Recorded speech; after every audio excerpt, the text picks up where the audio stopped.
Lego did it. They actually brought back SpongeBob. I never thought this day would happen.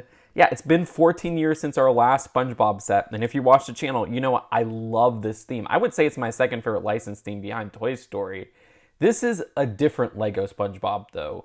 The builds are much bigger. The price is much more expensive. I mean, back in the day, what? The most expensive SpongeBob set was like 50 bucks. This is $220 in a 1,794 piece set. And yeah, those minifigures are so different. I mean, I don't even know what's going on with SpongeBob. Is this for better or is this for worse? Let's take a look. Lego sent me this early, but you know I'm going to be honest. If you want to get your hands on it, it releases September 1st. This is such a different take on Lego SpongeBob. Like, the minifigure here uses a specialized piece that has never appeared in any other set. That is just this one body piece, which you could see it attaches to some short legs right there. You can have this on long legs though, if you'd like, which do look terrifying. Unlike the original one, which used just a regular Lego minifigure body, this one, like I said, has a new piece right here. And this new piece has Technic pin receiving holes at the side. And it just receives these arm pieces, which were previously used with the Lego Minions. However, we never got a variant with a white base right there. And that specific piece still uses minifigure arms at the end, or sorry, minifigure hands. That surprisingly works really well. Like when you look at the original SpongeBob, the arms always looked off. This looks like SpongeBob's arms, even though in the actual show, it's just his sleeves that are white. This being about the size, a little bit bigger than a sleeve, it doesn't look off. It doesn't look like he has a full Lego minifigure arm, which if it was a full Lego minifigure arm that was white, that would look weird. So yeah, Lego did a good job here, and then the hand itself just fits in as his arm from the show. The lower half right here, you can see there's still a little bit of an arm going on with that section that connects to the actual arm. Yeah, Lego cooked there, and also there's a stud at the very top of the minifigure. I love the printing on SpongeBob. I mean, the face looks fantastic, very crisp. I hope it doesn't have the original one's problem where the face would wipe off very easily with play. Like, I have a couple of old SpongeBobs that I can't find that I used to play with a lot as a kid, and half of the face was just kind of wiped off. But what's also cool is that there's some nice texture going on here, which the original one did have some texture for that piece that goes over the minifigure body. You could see at the top right there. But I feel like the texturing on this new one is just a little bit more accurate, and it goes a long way. And the shaping with the new one also has some nice printing at the back, which the original one was missing. And what I really love is that they went above and beyond and dual molded the lower half of this single piece so that you have that brown for his square pants all the way around the actual body piece, which was another thing that the original version was missing. You see, with the original version, since it was just going over a Lego minifigure body, you didn't have the square pants' brownness at the side right there. So yeah, in so many ways, this just improves upon the original, which, you know, is rare to say with Lego, but that's with so much of this set. The design, oh my gosh, of the legs, I just noticed I put on the wrong way when I put it back on, but the legs themselves use regular Lego minifigure short legs. Well, I shouldn't say regular because they are the dual molded ones that were introduced with the Simpsons series back in 2014. I guess technically the Simpsons house. And the design there actually has printing at the very bottom for his shoes, which you can see even have like a little shine going on there, which, yeah, that's awesome. This minifigure, in my opinion, is perfect. Lego did an amazing job here. The coloring between SpongeBob's is also different, where the original one just uses a regular yellow, but this one uses the bright light yellow or the cool yellow coloring, which, in my opinion, this looks more accurate. Patrick looks different as well. I mean, look at the belly he has going on. The rare minifigure with an actual belly coming out. I think of Bombur from the Hobbit line or Dr. Eggman. It's usually something you see printed. So I love that design. I will say the side profile is a little weird. I don't know if that totally works. And you gotta let me know, do you like the side profile of the original Lego Patrick minifigure or the side profile of the new one better in terms of accuracy? Regardless, if you compare those two, you'll also notice that, yeah, they have different shades of pink going on here. I mean, this one is more of the flesh that you'd see with a lot of Lego minifigures that aren't Starfish Under the Sea. This one is a pink that looks much closer to the show, in my opinion. So the new color is an improvement. The original one did have his own molded head, but yeah, I think the shaping from the front just looks better on the new one, if you ask me. The design of the new one also improves upon the legs because we didn't have dual molding when the Lego SpongeBob original sets were out. And the design of the dual molded legs look fantastic. You get his swim shorts going on there with that lime green design. And that has some nice printing on it as well. Though you won't find any printing underneath this headpiece, as his torso doesn't have any printing or anything there. The original one had a belly button and everything there, but I mean, with that headpiece actually covering up much of the new one, you know, it covers those details on there, so it's not exactly needed. No back torso printing, and if you are curious how that looks on its own, yep, that is the head / body piece. Such an interesting sculpt. And the last of the traditional minifigures, I mean, if you could even call these traditional minifigures, is Squidward.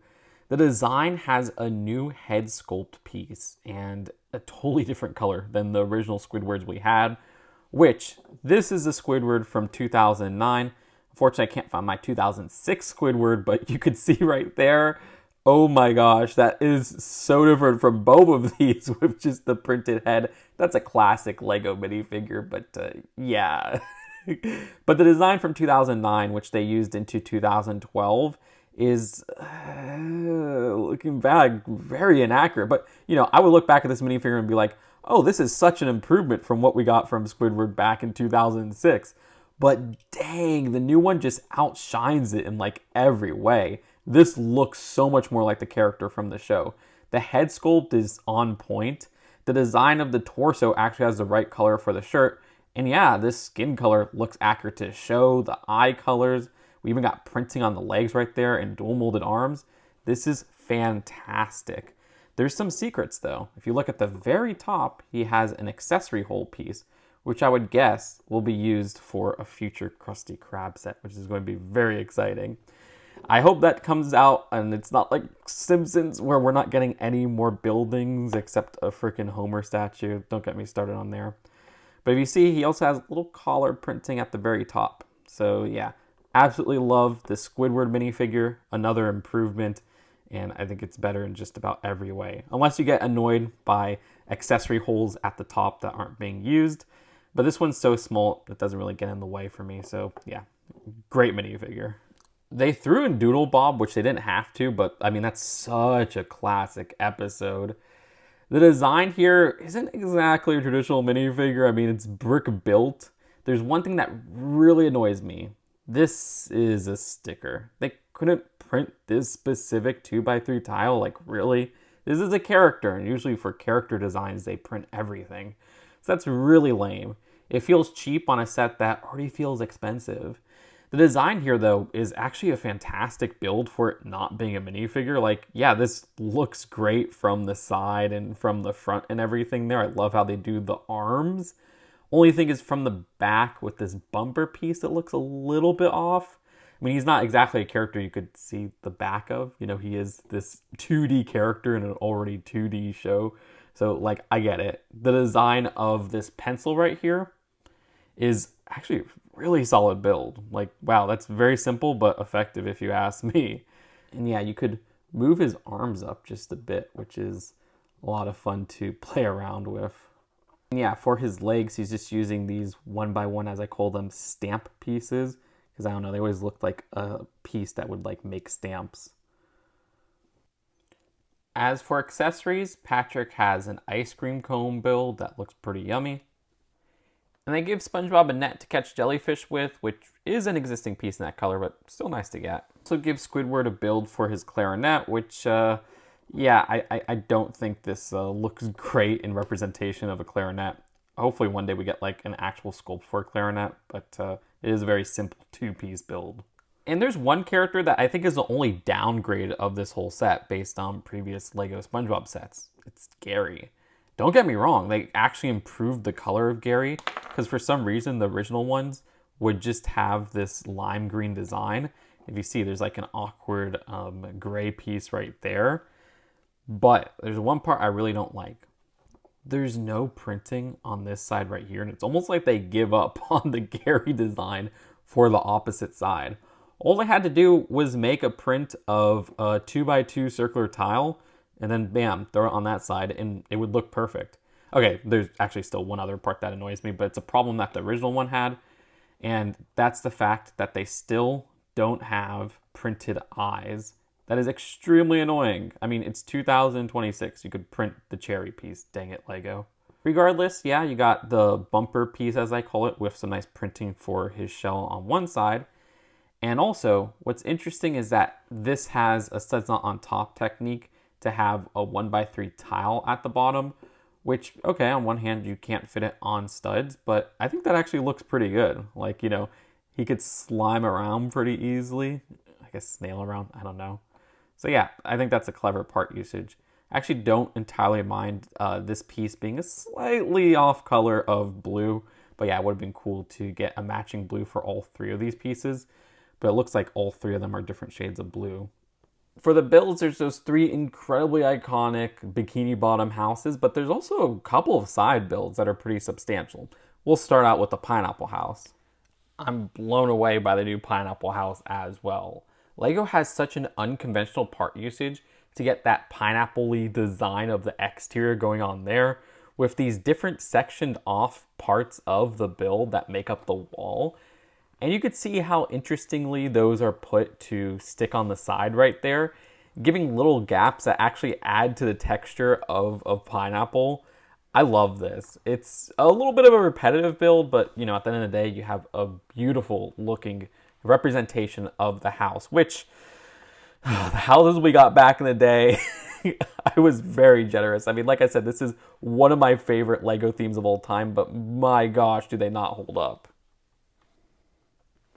At the front, the door opens excellently, and the design actually uses this little gear plate piece, as I call it, which is part of a function later on in this set with the Jellyfish Fields. But that works really well for that front part, which was previously used just by that ship wheel piece. And then the design has this nice printed 2x2, which is used a couple times throughout this set, even a second time on the pineapple home at the top right here, which is a print, so I'm glad they don't make you put that sticker like a billion times. I also like details like these little flower designs at the side, which I guess are not technically flowers, but they are supposed to represent flowers inside the world, but they're probably like barnacles or coral or something like that.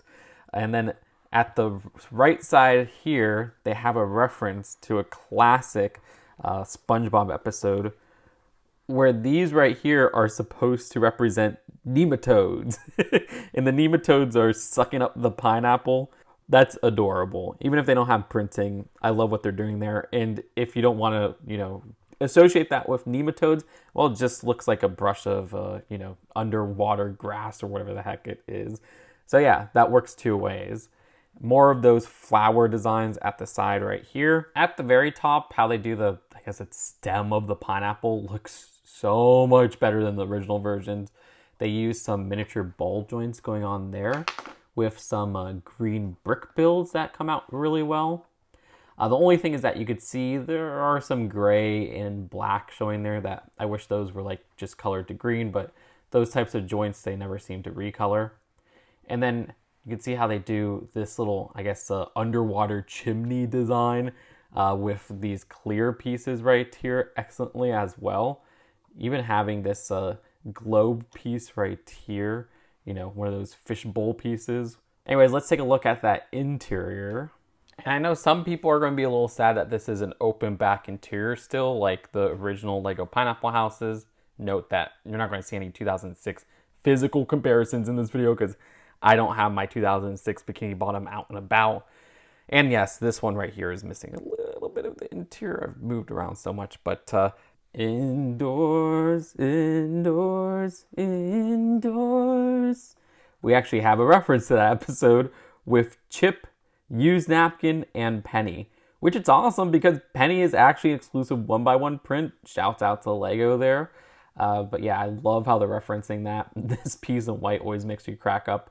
I think that was appearing in white in like a botanical set before this. And that actually works really well for, Chip. The design of Chip just being one of those oval 1x2 tiles. I love the diver helmet TV build, which that's secured to the house pretty well because it's actually attached to the wall, even though it looks like it's attached to the floor. And they have a stickered 2x2 of the fish announcer there. Really nice build. Love the little antenna at the top. And then we have that chair, which is a pretty iconic chair. And that's another great shaping and everything that they have going on there. It helps with these newer little corner circular pieces going on there for just the outline at the very top, you could see. And you could easily fit SpongeBob inside there, even though SpongeBob can't sit down because he has small legs. How that's built, you can make it look like he is sitting down. So that's very clever on Lego's part. And then to the right here, you can see they have a printed 1x1, which like Penny, you also get an extra of in this set, of a portrait of Gary, which I love that design. That looks awesome. I wish there was more printed pieces exclusive in this set, but yeah, that rolls. And this build right here is a conch phone. To the left, there's a clip there so that you could put that jellyfishing net. And also, I gotta appreciate the texture on the wall that they have going on. That looks fantastic. They use some of those, oval 1x2 plate pieces. And yeah, I'm glad this isn't just like a static flat wall. SpongeBob's room looks fantastic as well. This design for the bed has a really nice roundness to it. I love how they build up the side right here with that 1x4 design and then some 1x1 flat bottom round top tile pieces and these round 1x4 plate pieces. The design of this bedding right here, unfortunately, is a sticker, but that still, is a cool design that looks like the show. And I love how they do the diving board design, even though this isn't really fit to the minifigure. It's more of like a perspective thing, and they use one of those shorter, you could say, fence pieces, or you could say it's like a small ladder or whatever. They just clip on this top part. They also have this part right here, which was introduced earlier this year, right? And this is the first time we're getting it, and I think the only time we're getting it in this color scheme, which matches the show. And that just goes on these jumper plates right here. And it fits on there pretty easily. But yeah, we can have SpongeBob laying down on his bed, just like that. And then the design to the left has his alarm clock going on right there. Which I love how they build that up as well and get the shaping done. And then the design to the right has Gary's food bowl, which they use the poop piece at the top. That does look unfortunate, but I mean, it is pet food, so yeah. As for Squidward's house, oh my gosh. I mean, compared to the previous versions, which we got 2 of them. One of them was in 2006, but again, I don't have my 2006 set out. This is the one from 2012, so the most recent one of the last Lego SpongeBob sets before this one, and look at that. Just look at those two together. I think it's obvious which one is better. It's kind of insane. I mean, the color of that, I think it's earth blue design, is so much more accurate to the show. The shaping, the sizing.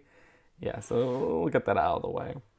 But yeah, this is the Easter Island head design of Squidward's house. Absolutely love how they captured this. And they have some interesting techniques they have going on here, particularly with the nose. They're using a snot technique to get this done. And it's interesting how they use these triangular brick pieces and the shaping and everything there.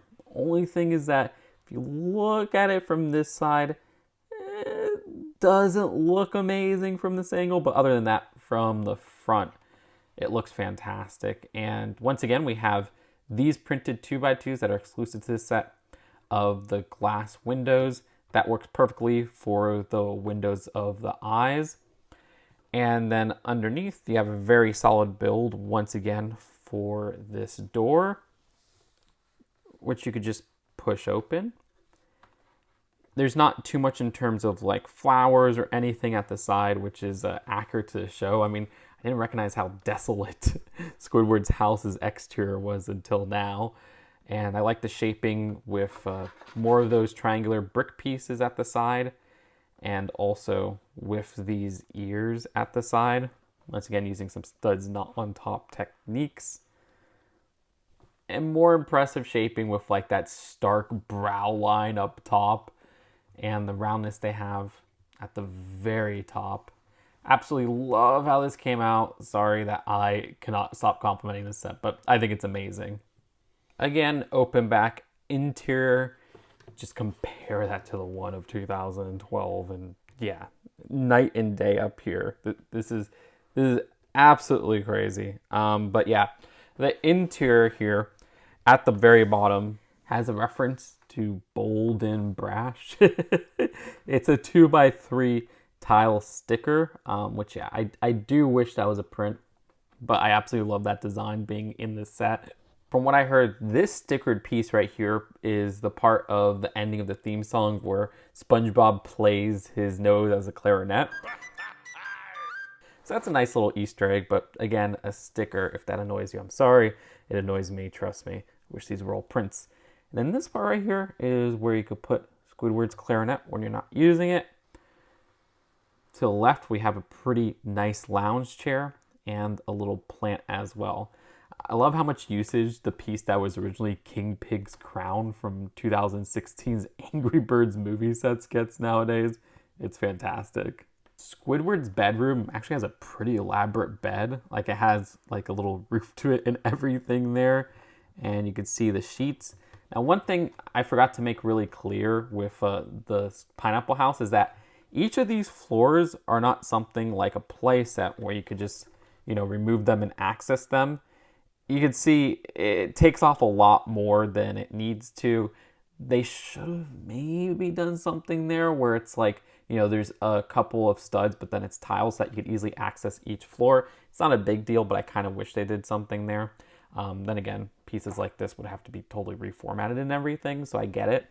But, if you put Squidward inside the bed,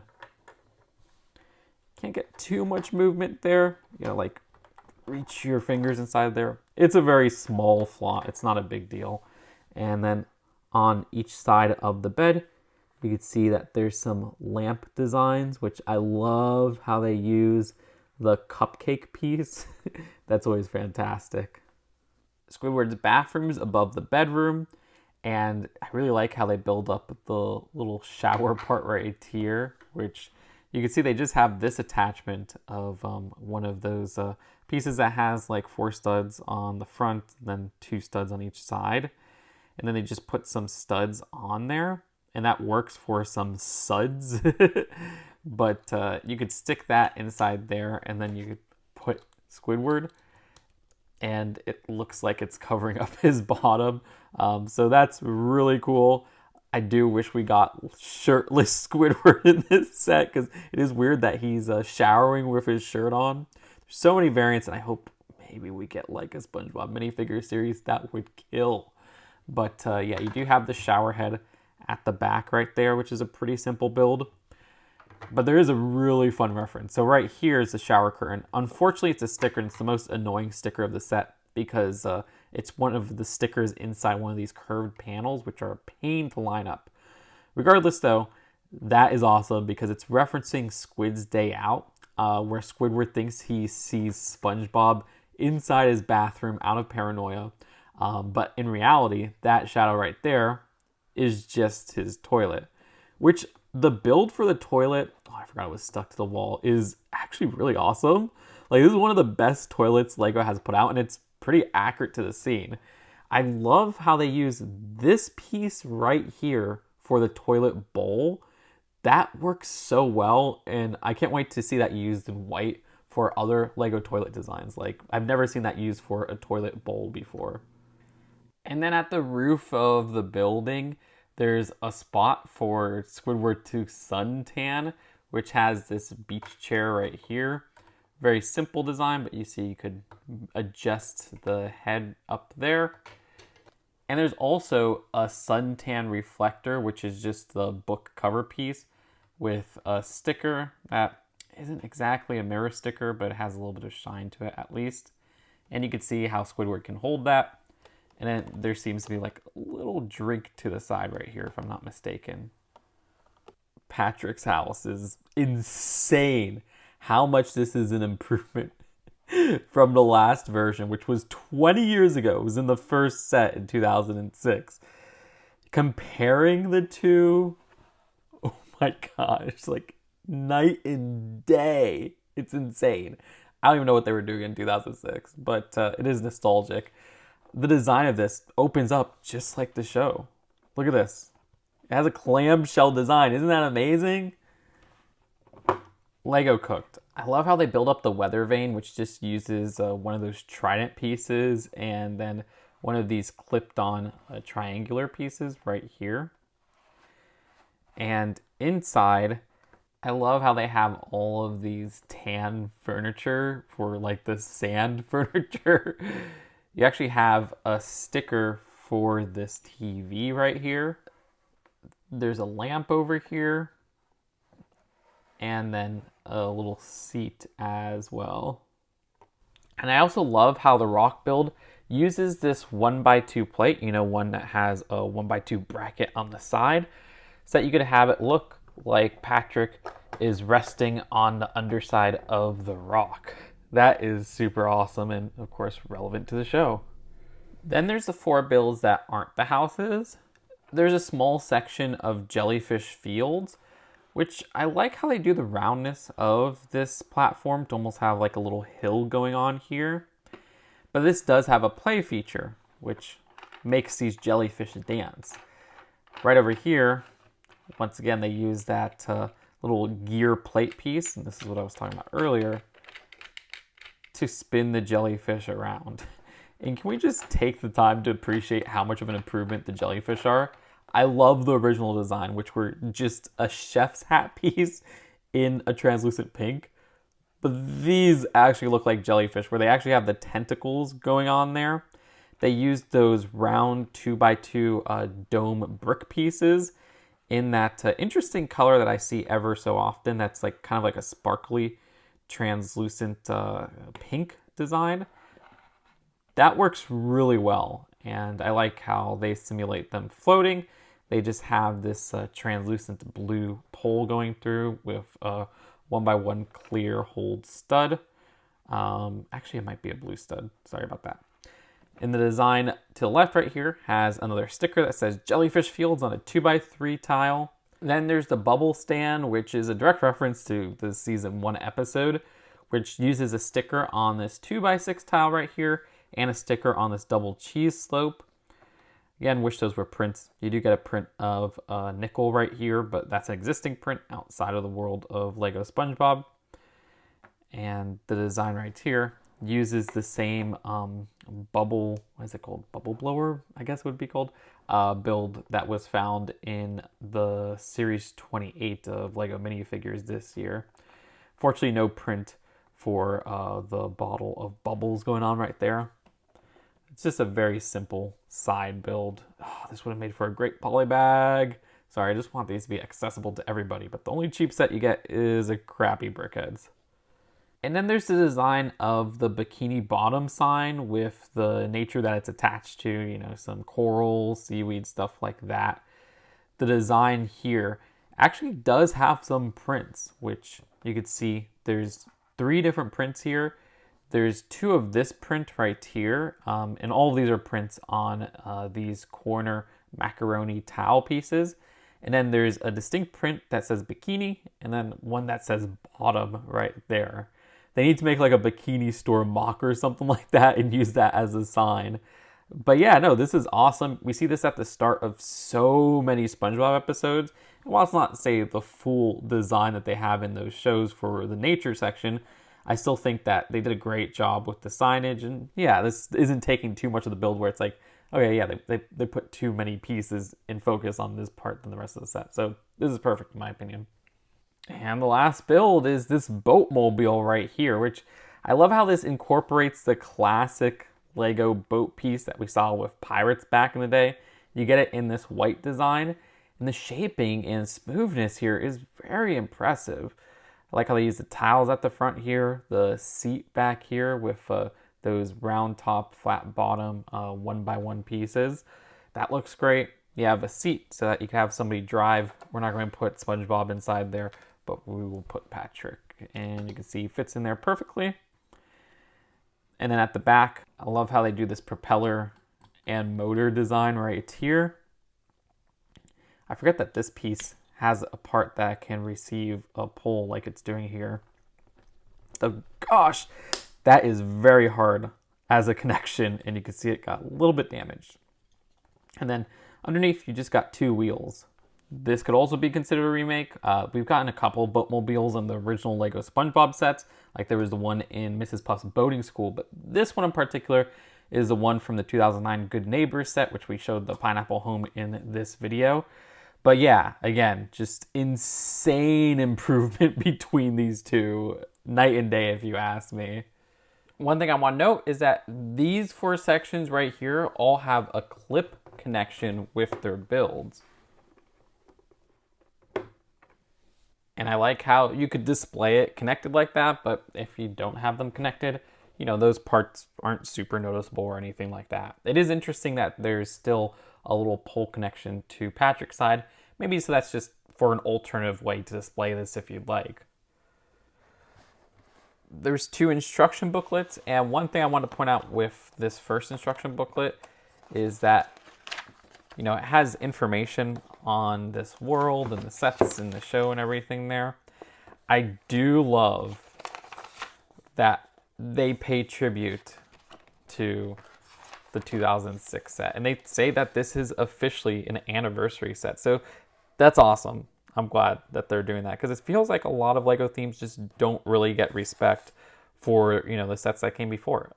Look, I've gushed about this set enough. I am in love with this set. It's a license that I wanted more sets of, in that I loved the sets of back in the day, but none of them were the level of detail that is captured with this set. The amazing builds of this set and the amazing improvements of minifigures is mind-blowing to me. It's everything I always wanted that I didn't know I wanted this much. The design of the pineapple house I'm especially impressed by, with how they get that exterior done so well. And the same could be said with the Easter Island head that is Squidward's house. The shaping and everything there is like screen accurate. It's insane. And the same could be said with the rock that is Patrick's house. I love the builds of this so much. And again, the minifigure improvements that I never knew I needed. It's night and day, which I've said multiple times in this video. Is this a perfect set though? There's 3 things holding it back. One is the price. The price per piece ratio is not good if you're somebody who follows that. It's right under 1,800 pieces and it's $220, which feels steep. I will say, having this all built, this feels like a $200 set. So bump it up a little bit to $220. I'm not crying over it. It's not the worst price out there. It's not terribly priced, but it does still feel a little bit steep for what is included. And what really hurts about that price is how cheap some aspects feel. And those are my other 2 problems, is the reliance of stickers in this set. There's not too many stickers, and I do like some of the nice prints, but to get a character like Doodlebob resorting to a sticker for the face and, you know, body design there, that's really lame. That should have been a print. And then the other part that feels really cheap is Gary. I don't know why they didn't do the back of Gary, but it feels lazy and lame that we just have a shell design on one side. It's like they gave up on the back half. Other than that though, this is my favorite set of the year. I am in love with it. I have the bias that I grew up with SpongeBob. I love Lego SpongeBob, but I think these are genuinely amazing builds and amazing minifigures with those 3 core characters improved. I love the references to the show they capture. I love the unique building techniques. With all things considered, I'd give this a strong 8 out of 10. Let me know if you agree or disagree with my takes. Again, I'll always be honest with my takes, even though LEGO did send me this set early. Subscribe here for more LEGO SpongeBob content. Let's hope they release more sets. And you can check out my old LEGO SpongeBob reviews. I hope you enjoyed this review, and if you did, give this video a like. I'll see you later. Peace out. Bye.